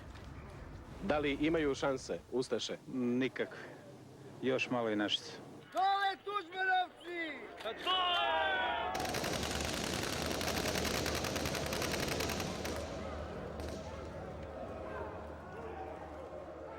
Mi smo uzajamno jedni drugima nudili predaju. Ja sam svo vrijeme obrane Vukovara, njih pozivao na predaju i pozivao sam ih da odu kućama. Čaruga, Jastreb zove. Ostavi Čaruga, ajmo dalje, da ćemo kafu Jastrebe piti. Ćemo na tornju ili negdje drugo predlažiš? Čovjek koji je odraslo uz gusle, očigledno, kad je on zvao Jastreba, nemoj da ljudi ginu, nego izađi da ja i ti junački megdan podijelimo. Znači, tako, jedna figura vrlo čudna. Da li neki narodi mogu imati nešto svog, po tvom? Jastrebe, narod može da ima sve što mu treba. Pomoći ćemo mu da ima još mnogo više.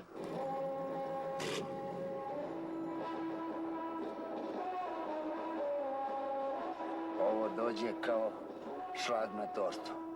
Ovo su završne operacije. Sabijeni su. Ovo im je kraj. Treba im pokazati svu snagu i moć koju ste i do sada pokazivali. Nisam gubio nadu do nekoliko dana pred sam pad. Zadnja 2 dana pred pad Vukovara je bilo jedno strašno raspoloženje jer smo mi već osjećali. Osjećali smo kao nekakav kraj. Bili smo svjesni i realno da su dečki izginuli, da ih nema više na položaju, da kad se to mora dogoditi. Ja sam starešina jedinice koji je prvi preslikao komunikaciju između Borova naselja i Vukovara. Pre nekoliko dana sam isto bio na televiziji, u ovom ratu sam izgleda najviše na televiziji bio. U to vrijeme ostali smo apsolutno bez ikakvog streljiva i bilo je vrijeme da se počne razmišljati šta i kako dalje. Prije pada grada posljednje je bila možda poruka koja je prenešena Siniše Glavaševića i poruka našega kolege koji je rekao više veza neće trebati. Osjećao sam se ogorčeno jer sam smatrao da sam mogao pobijediti, da mi je pobjeda za dlaku izmakla.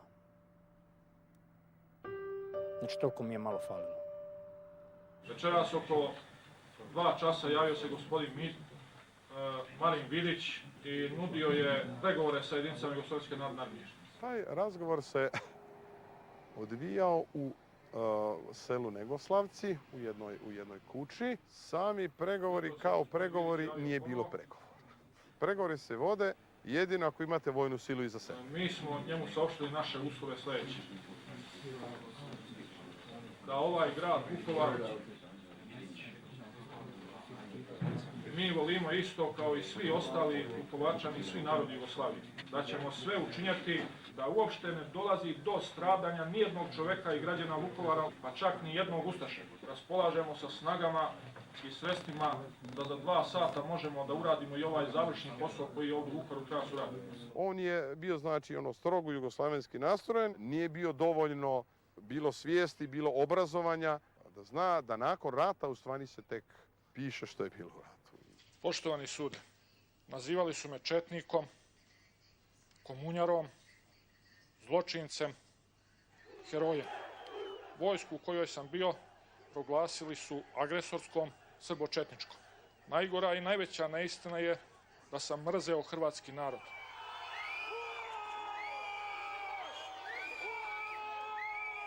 Kad su donijeli odluku znači, da se Marin Vidić bili ovlašćuje za pregovore, onda smo krenuli u proboj. Odluka autonomna, izričito moja. Predajte se! Nemate zaista više nikakve šanse osim predaje. Ne ginite u zalud. Šteta je i vi ste ljudi sa kojima smo do jučer živjeli. Čuo sam sve šta se dešava, rekao sam Karauli da ćemo mi pregovarati za mitnicu sa Pavkovićem. Naš uvjet je bio da nema pregovora ako ne bude neko od predstavnika Međunarodnog crvenog križa. Da se uspostavi kontakt i da dođe kod pukovnika, možemo biti ovdje u ekonomiji Dubrava. To je taj salaš i na njemu smo mi 18.11. vršili pregovore o predaji mitnice. Ne vidiš izlaza ni ako ne pregovaraš, ne vidiš izlaza ni ako pregovaraš. Prema svim koji se budu predali, kao i prema svim zarobljenicima, ponašati se u duhu Ženevske konvencije. Oružje, gore, cevi prema polako. A da će njihovi vojnici biti razmenjeni u sklopu redovne razmene koje će se vršiti između Oružanih snaga Hrvatske i Jugoslavijske narodne armije. Mi smo dogovorili svaki čovjek da ga mi popišemo i da to bude kao neka garancija da će oni živi i izaći. Cevi okrenute prema šumi gore, samo polako. Rapove, skide opasače sa sebe, noževe, sve što imate. Sve što imate od oružja, sve odložite dole. Polako, sve i čeku imate, pokoj, novče. Što se tiče civilnog stanovništva, mi ćemo prihvatiti te ljude, bez obzira koje su nacionalnosti, i omogućiti im da se opredele da idu u onim mjestima gdje žele da žive.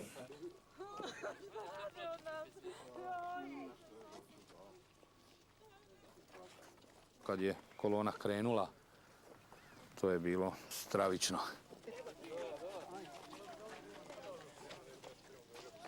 Nisam ja osjećala strah neki, jer ja sam bila dijete i meni je to sve bilo kao neki ružan san. Taj kaputić je jedino što ja imam iz svog djetinjstva i zapravo djetinjstvo je moje rat.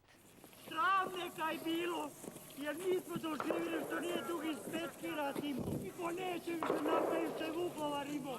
Niko neće napraviti. Ni Tuđman, ni niko. A mi smo ostali sirotinja, sirotinja. Ajde, smirite se, ajde. Upravo taj osjećaj nemoćnosti, ali u isto vrijeme i osjećaj neke vrste moralne pobjede. They have killed all our friends.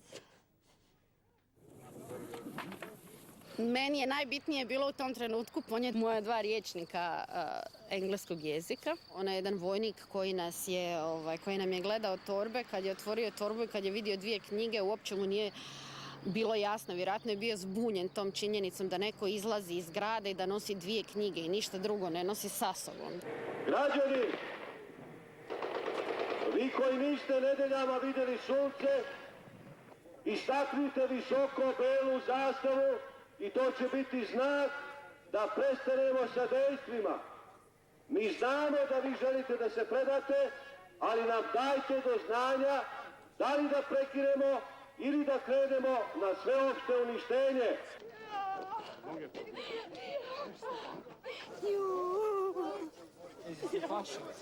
Jeste vika, mama, nećemo ostati. Živi, reko, hoćemo, sine.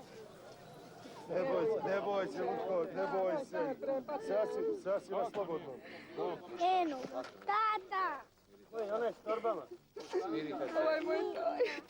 Apsolutno su dominirali terenom dobrovoljci, teritorijalci koji su se svetili svojim komšijama. Ustaše se preobukli iz Zendi i Garda, komplet se preobukla u civile. Ova žena rekla prvoj turi nisu prešli, ali poslije planiraju da pređu. Stvarno Tomislav, najveći lopovi, Tošen Dane, Korać Ivan koji me je vređao što sam Strkinja, Peđa, ajde imenuj ljude koje još znaš. Lokalni Srbi su vikali, eno onoga, već ko je koga poznavao, daj ga vamo da ga zaoremo.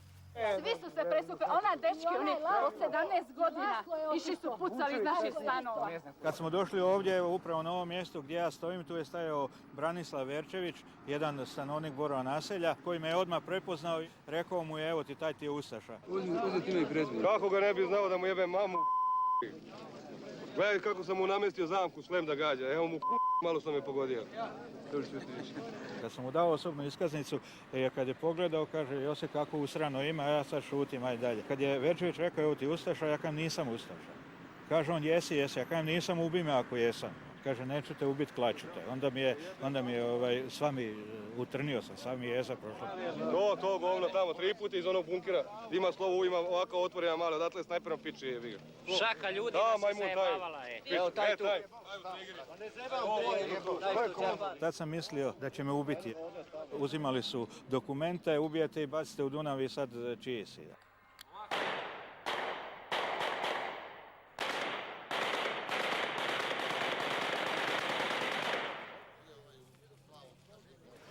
Evo vidite, tu smo ležali, to je to dolje.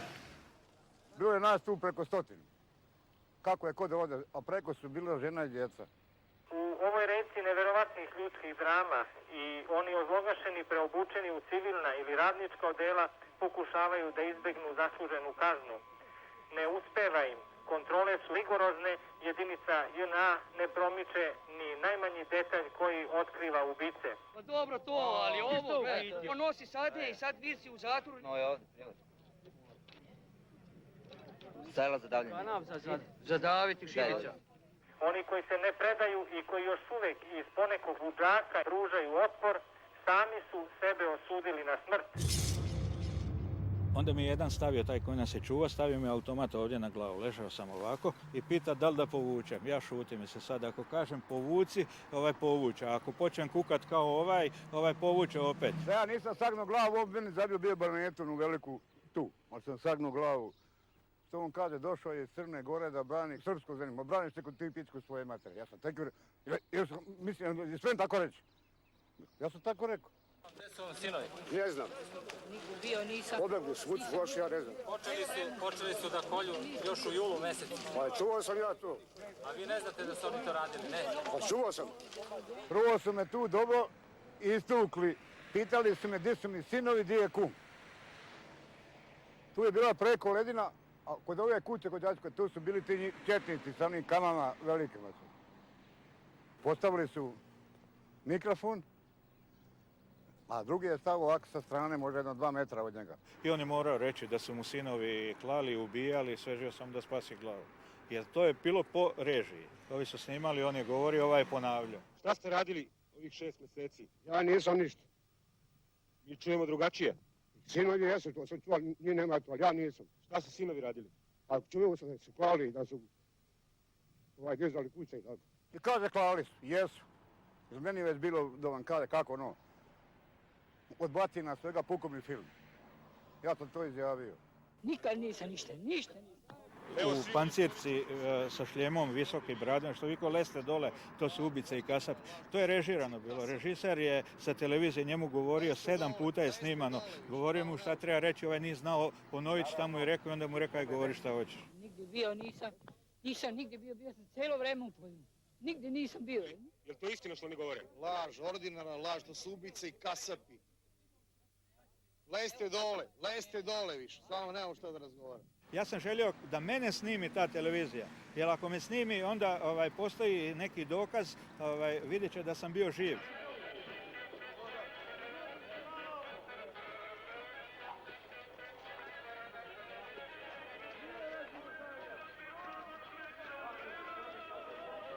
Najviše mislim se bojao tih potpuno izbezumljenih pijanaca koji su naoružani, išli okolo i maltretirali svako koga su vidjeli, bez obzira da li taj bio njihov saborac ili prosto civil. Ovo je suvenir od glavnog zapovjednika Budžaka, uhvaćenog od naše jedinice. Ja sam uhvatio. Čeletovi, Šešeljevice, Arkanovci, Lajinovićeva garda, Beli Orlovi, Bokan, interventni vod Srpske Republike Krajine, Žućin vod, Aždaje vod, vod za tihe likvidacije. Apsolutno organizovan pljačkaški pohod. Ja sam vidio Čiču jednom, koji nije znao pušku da upali. Televizor nosi ovako. Mi smo išli na čišćenje. Mogu sam da imam sad 10 zlatara ovdje u Beogradu. Kamione, šlepere, tovarilo. Vidiš kako ljudi ulaze u kuće, otimaju. Prva ekipa koju zanima zlato i suvara, to je keš. Onda ide odelenje bele tehnike. Oni najgori, to su žuti mravi, oni skidaju sve, prozore, vrata. Tu sam ja doživio neki svoj plafon i rekao da ja više tu neću da učestvujem. To meni nije bila pobjeda, to je meni bio poraz. Dobro, već ovaj deo civila odavde i izašao, znate, danas je bilo vidjeti kad se dolazi koliko. Ne znam, meni se recimo... Kako se čeka ova moja mama, samo malo molim vas. Moje roditelji su... Gdje je baka Milica i deda? Jednim crvenim autom došli do benzinske pumpe.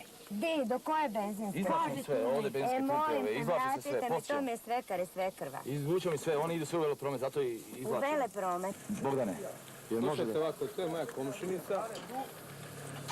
Bilo i ostalo. Jel možda rešiš pitanje, svekar i svekra su otišli kod pumpe? Ti si povređen preko... Ma znam kako te povredio kod... Zađi malo tamo. Već je bio odabir, odnosno selekcija od domaćih paravojnih snaga. Poduzimali su se predmeti, najviše se išlo na zlatninu i kojima devize. Uglavnom su nas trpali ovdje ove hangare, bilo nas je možda 1500 do 2000.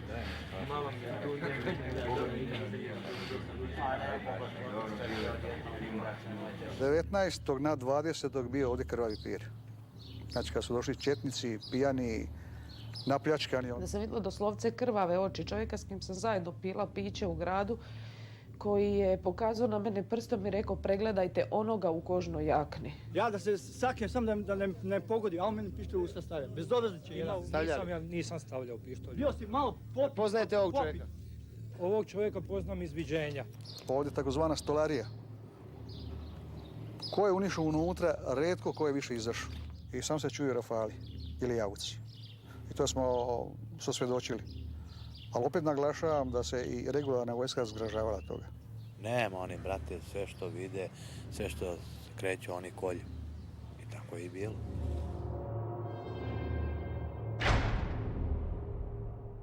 Ovo je poznati jugoslavenski kombinat gume i obuće Borovo. Danas se iz nje predalo 1000 i 1500 pripadnika Zbora narodne garde.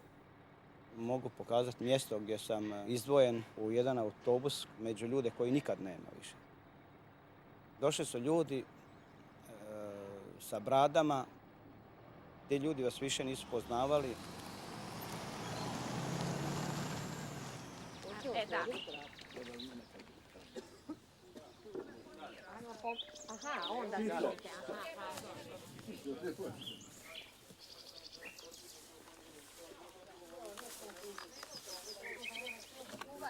Ostalo je sve kako je bilo, znaš. Daj, nemoj mi plakat sada. Ne. Ovdje smo došli 19. bilo negdje u pola noći.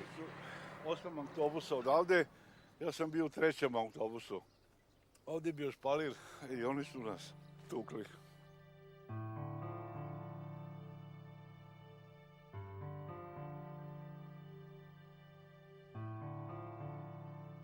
Opa, ovdje jedan. Nemoj nogom. Rukom, dobro.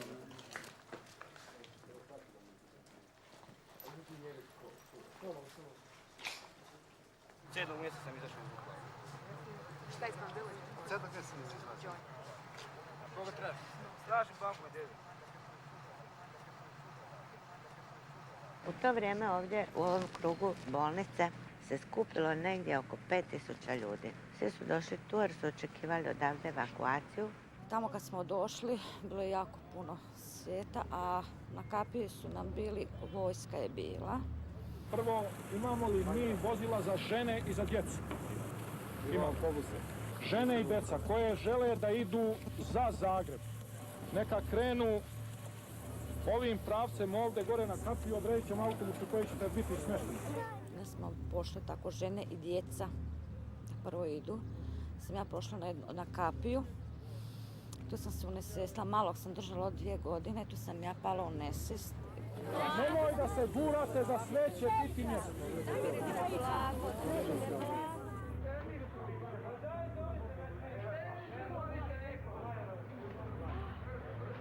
Onda su nas vratili sve u bolnicu u Vukovarsku, tako sam ja bila sa mojim mužem tu veče.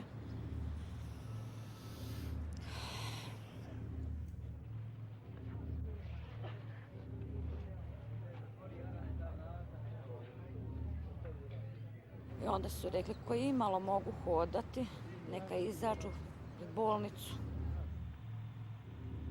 I onda su vam te ranjenike odveli na ovu stranu, na onu Gundulićevu ulicu.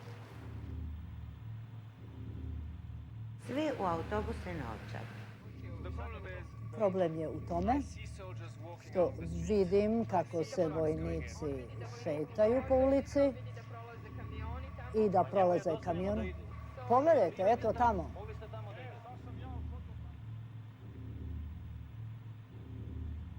I on je tražio da on vidi ko su ti ljudi u autobusima, kad mu ono šljaničnik govorio, šta ti, tu sam ti sve priuštio. I gospodine, ovdje je rat. I mi se trudimo da obezbedimo vama svima bezbednost i mir, a vi mene ističete probleme. Ako vam se ne sviđa, izvolite, vratite se, idite tamo gdje vam se sviđa. Jel ima sada tamo grupa ustaša koja će ostati kao naši zarobljenici, da napravimo spisak? Sad ćemo da pregledam. Razumeš? Ko ti? Valerija, tvog muža, tamo su, tukli su ga. Prvo su pitali da li ima koji šiptar. Da je on među prvima ubijen. Iz nosa, iz glave, svugdje krv tekla i da je ostao nepomičan. U kući Stanka Vujanovića. Ujutru sam pio kafu sa njima i pričao. Sinoć smo ih od 5 do 1 ubijali na Ovčari. Mole, plaču, tvrde da nisu pucali u naše. Dragica Daca mi reče i koliko ih je ona sredila. Ivica Andrić, koji je isto tako pričao kako su ju ubijali, kad je poklanjao oficirima po prsten sestri, ženi Stanka Vujanovića oko lančić zlatan, svi su ćutali, nisu se bunili, svi su znali odakle to.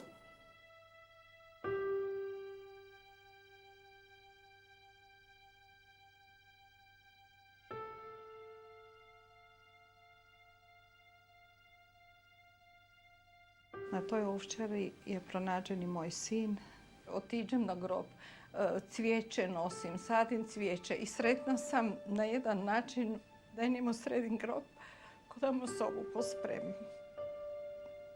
Ali teško je, dođete pred jedan zid i sad znam da više nema nikakve nade. Da nade više nema.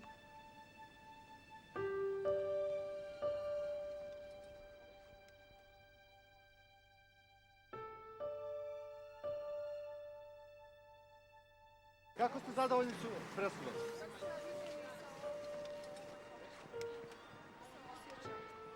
Jako loše, šta ću vam reći. Je korektno suđenje i pravda je došla, velimo, na svoje mjesto, ali naših sinova nema. Oni su mrtvi.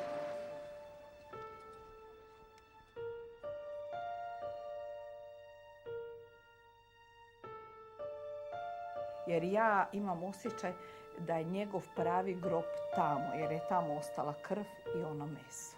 A ja sam vam dobila samo vrećicu najlon kostiju.